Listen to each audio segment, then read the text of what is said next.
Frank Klose from 97.3 ESPN.com, part of Sports Talk Philly, Philadelphia.com. Phillies and Padres today. We got the mailbag questions. Frank, what is going on? Not much. How are you doing? Good, man. You were down at the ballpark yesterday, and I wanted to get your take on the atmosphere there yesterday. I've heard that was a different feel around that ballpark that was there over the last couple of years. Yeah, fans were definitely excited. It was nice to see a packed house. The fans were all there, eating their usual concessions and drinking their usual concessions. It was just a great time. It's something that was very reminiscent of what it was like every game in 2008, 2009, 2010, when the Phillies were really at their peak.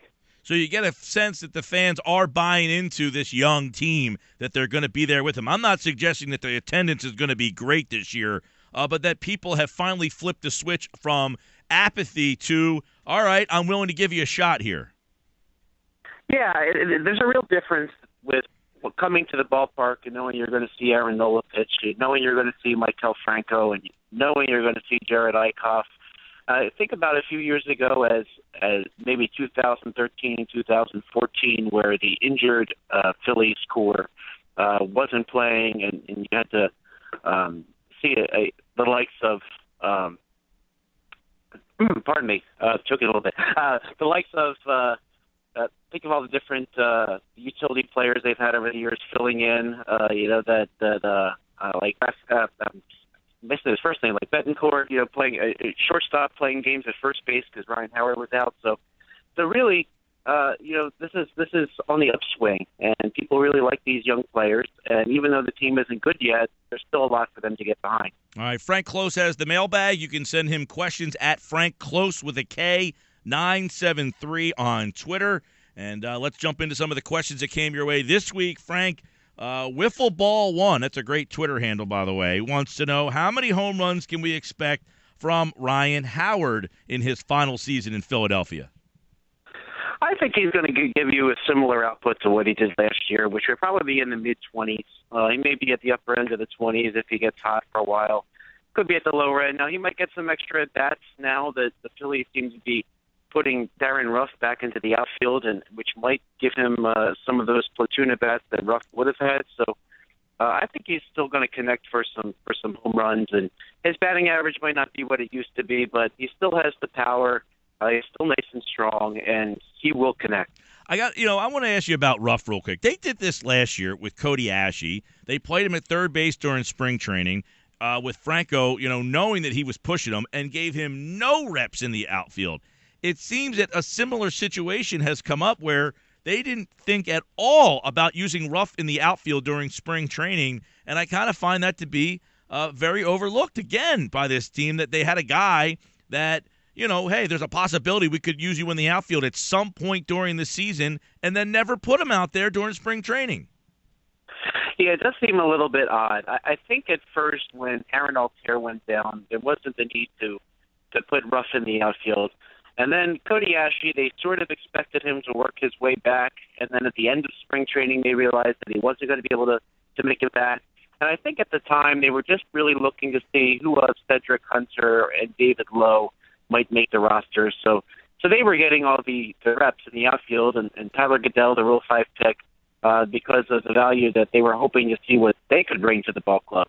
I don't think they realized they would get to the end of spring training and be without Ashe and Altair, even though they knew Altair was down. So there's a certain amount of expectation you can get from Darin Ruf in the outfield that he's already have. I think it's a little bit different than Cody Ashe, where they were just going to throw him into the outfield. With Maikel Franco looming last year, I really didn't understand why Ashe didn't get some play in the outfield, because you knew it was coming. I mean, they gave Maikel Franco reps at first base, but I think here it's a little bit different situation. We kind of know what Ruf can do and can't do in the outfield, so I think they're comfortable pretty much if he gets a few days worth of workouts in the outfield, just throwing him back in there. Not nearly as egregious as last year, where Ashe never played out there, but still a little bit of a head scratcher. All right, Frank, let's take a look at more mailbag questions.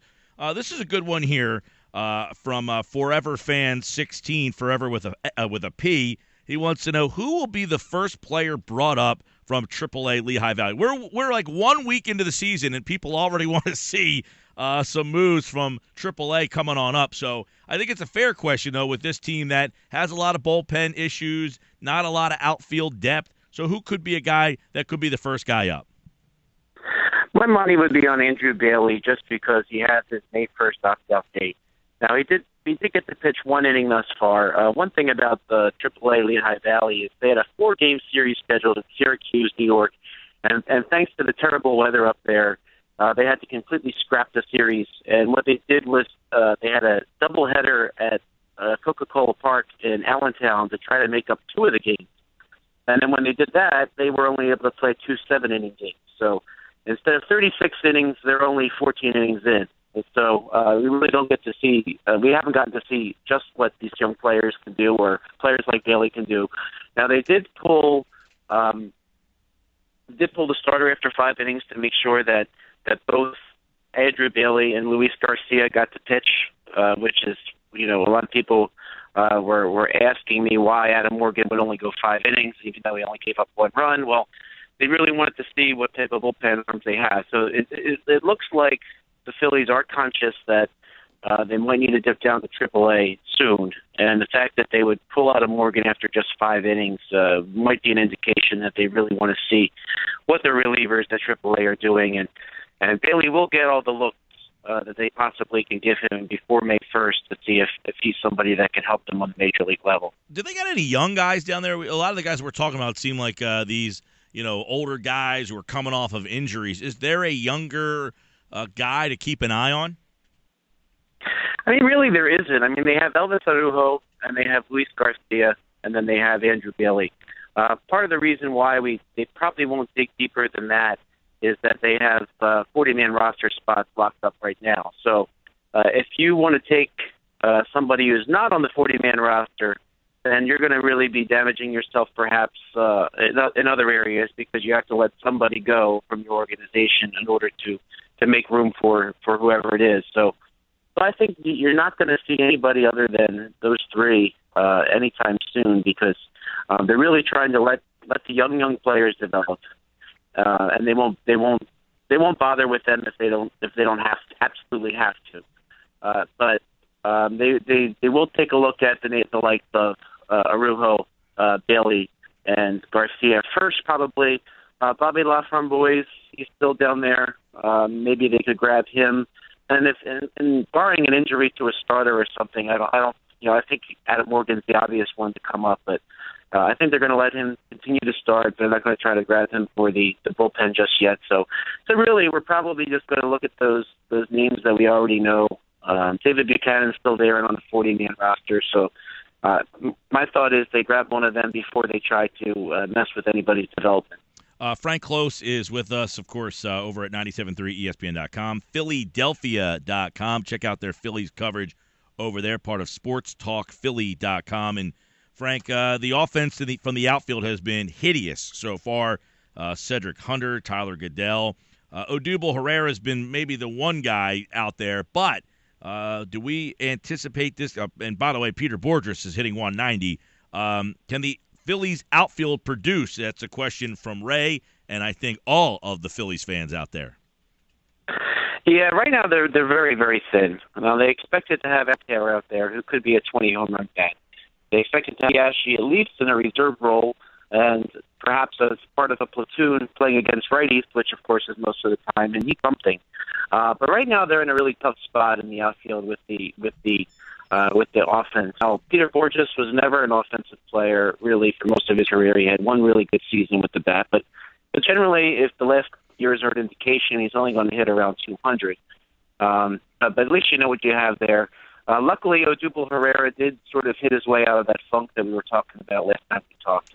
He seemed like he was way off balance early in the season, and he is now 5 for his last 15. So that's a good sign that Odubel Herrera is sort of snapping out of it. But you really have to question whether or not the likes of Cedric Hunter can really give you anything. There was a reason why he hasn't been called up to the major leagues in the last 5 years. So you got to.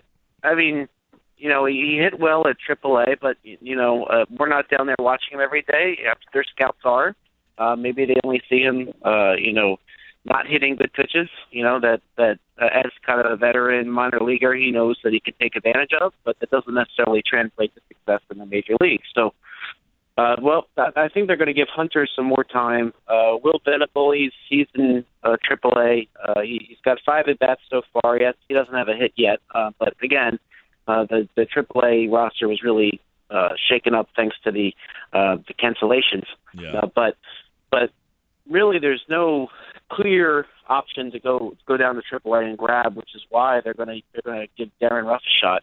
I think the only unfortunate thing about that is then you expose Ryan Howard to lefties where he's traditionally never hit that well.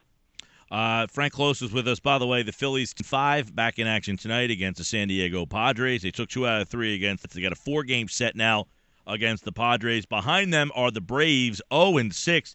And Frank, I think both you and I thought the Phillies could be better than the Braves. And you look at that team right now. That Braves team looks like a disaster to start the season. We're very young in this season, but they are a 23-run differential already to start the year off. It looks like the Phillies might have some company down at the bottom of the standings there for sure. This could be an interesting battle for the basement.